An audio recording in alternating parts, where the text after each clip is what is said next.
Hi guys, it's Hannah and welcome back to the Dyslexic Reader. Today I'm going to be talking about the books that I read in June, and I read 7 books in June if I remember correctly, and I had overall quite a good reading month, having 2 5-star reads and then a couple of 3s and 4s, but we'll get on to that.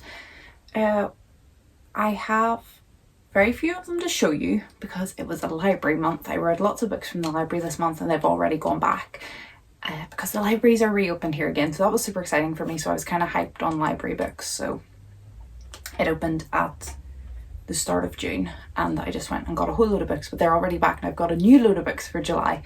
But I'll show you pictures of the covers and I'm just going to dive in and tell you what I read. So the first book I read was called The Shadowmoth, and this is by Francesca Gibbons. It's a middle grade adventure fantasy book. And I really enjoyed it. The illustrations in it were gorgeous, and I ended up giving that, if I just check my list here, it was 4 stars, but it was a really 4-star, high 4-star, and it was the first book in what's going to be a series. I'm not sure how many books, and I really thoroughly enjoyed it. The illustrations was good, the stories were good, and the characters were really fun. The second book I read was Rusha and the Song of Death. This was the that was the first book in that series, and I did not really like it. I thought that it was good, but I didn't like it. So it was a fantasy series based in Hindu culture, and it was all about their gods. It was very Percy Jackson, demigod-y kind of thing, lots of cool weapons. It was part of the Rick Riordan Presents series, and I really liked the concept and the style, but the story just could not keep me engaged. I just didn't want to read on, didn't really want to know what happened to the characters. I thought the premise was good, the writing was good. It just didn't click with me, but I would highly recommend it. I did give it a 3 stars because I recognized that the writing and everything was good, but just was not enjoyable for me. I just wasn't hooked and I just wasn't intrigued, so I don't think I'll be continuing on with the series. Then I read The Unadoptables. This was a story set in the 1800s in Amsterdam, and it was about these childs who were considered unadoptables because they were all really quirky, and they go on an adventure, and that's all I want to say because it was quite a good story. It got a 4 star as well, although not as high as The Shadowmoth. And if you want any more details about this month I have started a book talk, a TikTok for my books. It's just called The Dyslexic Reader, the same as the channel, and I actually give like a whole video on each one of these books and show you the illustrations inside and talk about the author and like actually break down what I gave them out of 10 for like character and intrigue and enjoyment and plot and all those kind of things. Then I do have a physical copy for this one, The Angel of Darkness by Caleb Carr. This is the second in the Laszlo Chrysler series. The first one was The Alienist. These were written, I think The Alienist was early 90s, this was mid 90s, but the third one's coming out next year, which will be interesting to see.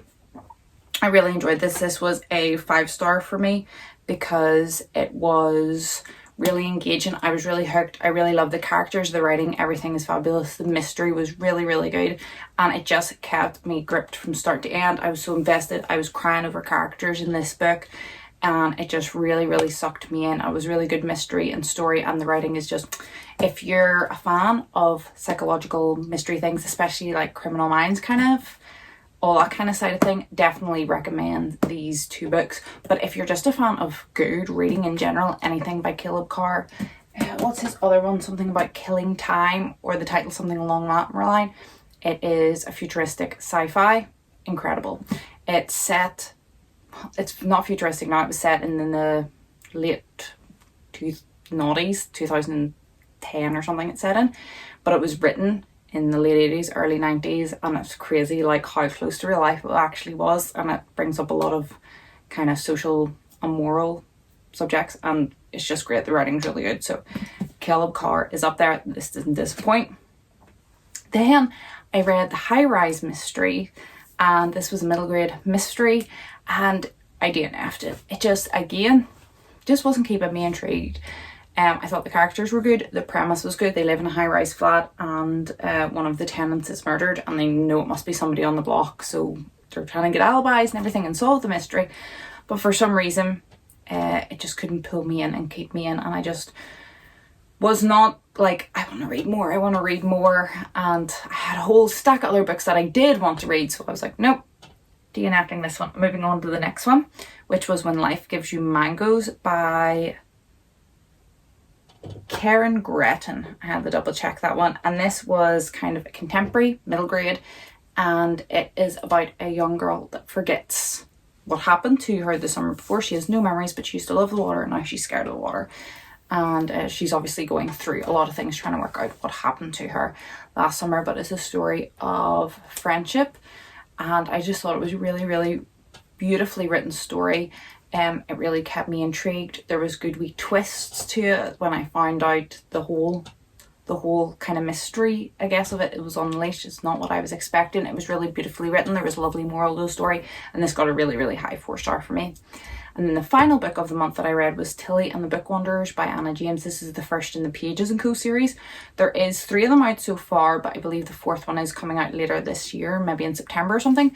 So that's one to look out for, and I will be binging the rest of this series. This was a 5-star for me. I was hooked by chapter 1. I was like, chapter 1, so connected with the characters, loved the writing style, loved the premise, just knew I was going to love the book, and I did. It really kept up the momentum. It is about Tilly, who lives with her grandparents in the bookshop that they own. Her mother disappeared many years before, mysterious, nobody knows why, but magical things start happening in the bookshop, and this is really a book for book lovers and people who appreciate the magic the books are. So if that sounds like you, this is a middle grade. I would say for ages 8 really up would be able to read this, but so good. Get to it. I had heard whispers of it for a while since it had come out a couple of years ago, but I never really understood like how good it is. This is going to be a firm favourite of mine. And that was it for June. Not a big reading month. I was very busy for work, and also the weather here has been nice, so I've been getting out and doing a bit more. But I hope you all had a good month, reading and otherwise. Let me know down below what you've been reading for the month. I've been having an issue with YouTube that I can see comments but cannot like or reply to them. So I know a couple of my regulars have been commenting under my last 2 or so videos, and I see those comments and I still enjoy them and I still appreciate them. But it's not letting me reply to you guys, and I'm working on trying to get that sorted. Sometimes it seems to be a user rather than a video thing, so some users I can respond to and some I can't, and I'm trying to get that sorted. So I would still love you guys to comment down below, and I am working on getting it fixed, and I'll catch up with y'all soon. I hope you have a good reading month. Tomorrow is my birthday, the 1st of July, so I'm going to enjoy my birthday weekend and hopefully get lots of reading in. I hope you're happy, I hope you're healthy and staying safe, and I'll see you guys in my next video. Bye.